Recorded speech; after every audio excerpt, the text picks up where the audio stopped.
Presiden Dejoya, keluarga besar Georgetown, hadirin sekalian, selamat siang. Oh yes.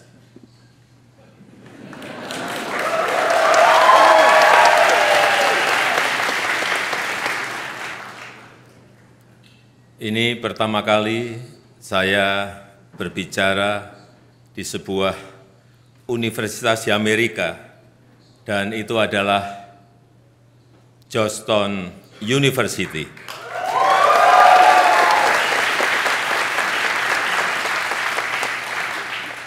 Alasan saya ada dua. Yang pertama, karena ini adalah universitas bagus, top.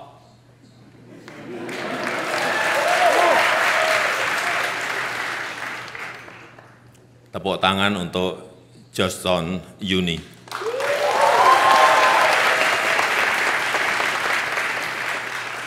Yang kedua, karena Indonesia dan Georgetown akan menjalin kerjasama dan Georgetown akan membuka kampus di Indonesia tahun depan.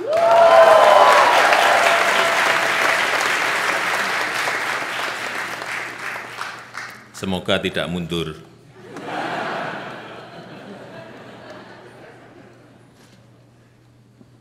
Pendidikan adalah salah satu prioritas Indonesia, karena di tahun 2030-an, Indonesia akan mengalami bonus demografi, sehingga kualitas sumber daya manusia menjadi faktor penentu.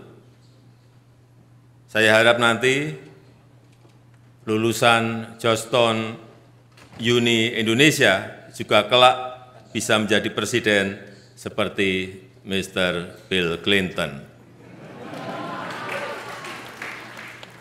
Siang ini saya tidak akan berbagi tentang ilmu negosiasi,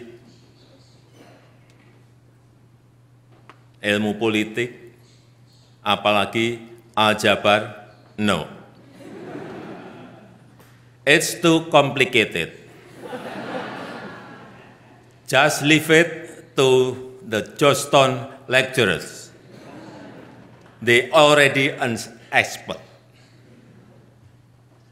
Today, I just want to share a story about Indonesia. Has anyone ever been to Indonesia? When? Good. Tahukah Anda bahwa Indonesia memiliki lebih dari 17.000 pulau?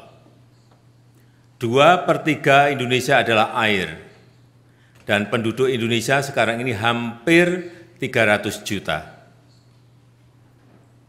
Indonesia memiliki 714 suku dan 1.100 lebih bahasa daerah. Dan sebagai negara demokrasi terbesar ketiga dunia, tahun depan Indonesia akan ada pemilu, pilihan presiden dan legislatif atau parlemen, dan kemudian di bulan November akan ada pilihan gubernur, bupati, dan wali kota. Pilihan langsung oleh rakyat. Gubernur ada 38, bupati dan wali kota ada 514. Dan setelah itu juga ada pilihan kepala desa yang jumlahnya 74.800. Indonesia adalah negara yang dipersatukan oleh keberagaman. Bagi Indonesia, perbedaan dan keragaman adalah anugerah. Dan dalam mengelola keberagamannya, Indonesia memiliki panduan, memiliki ideologi, yaitu Pancasila, Unity and Diversity, yang menginspirasi di setiap sendi-sendi kehidupan, termasuk kehidupan bernegara. Bagi Indonesia, kompetisi dan rivalitas adalah wajar. US and China competition, East and West competition that is natural and normal. Adanya perbedaan adalah hal yang biasa, but most importantly, it must be managed well, agar tidak menimbulkan konflik terbuka yang dapat dipicu ketidakstabilan kawasan, sehingga yang namanya communication, room for dialogue, collaboration, cooperation itu menjadi kunci untuk mencapai stabilitas dan perdamaian, baik di kawasan maupun di dunia. Indonesia is always open to cooperate with any country dan tidak berpihak pada kekuatan manapun, kecuali pada perdamaian dan kemanusiaan.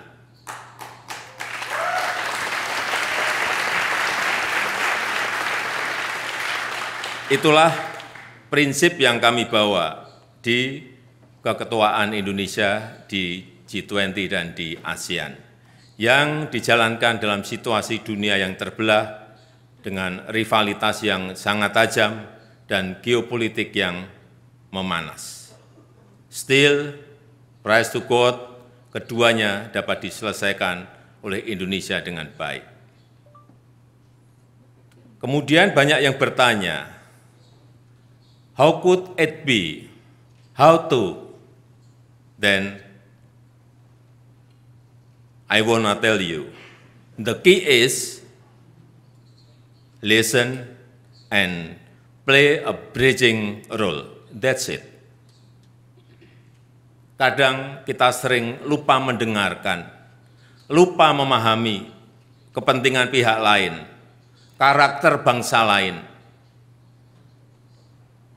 terutama ini untuk negara besar dan negara maju, yang sibuk memaksakan kepentingannya dan tidak jarang disertai ancaman, padahal dunia tidak sedang baik-baik saja.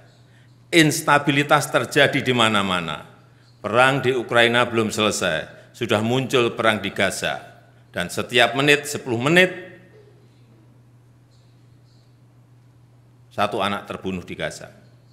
Lebih dari 66% adalah korbannya adalah wanita dan anak-anak. Human life seems meaningless, but for me, every life is precious.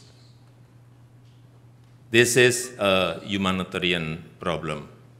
Dan untuk menghentikannya, yang dibutuhkan adalah global solidarity, global leadership yang memprioritaskan kemanusiaan. Ada sebuah kutipan dari Presiden Abraham Lincoln,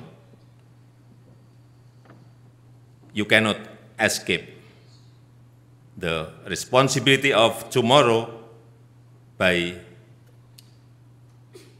evading it today." Kita semua memiliki tanggung jawab untuk menjaga perdamaian, dan kita harus tunaikan tanggung jawab ini sekarang juga. Terima kasih.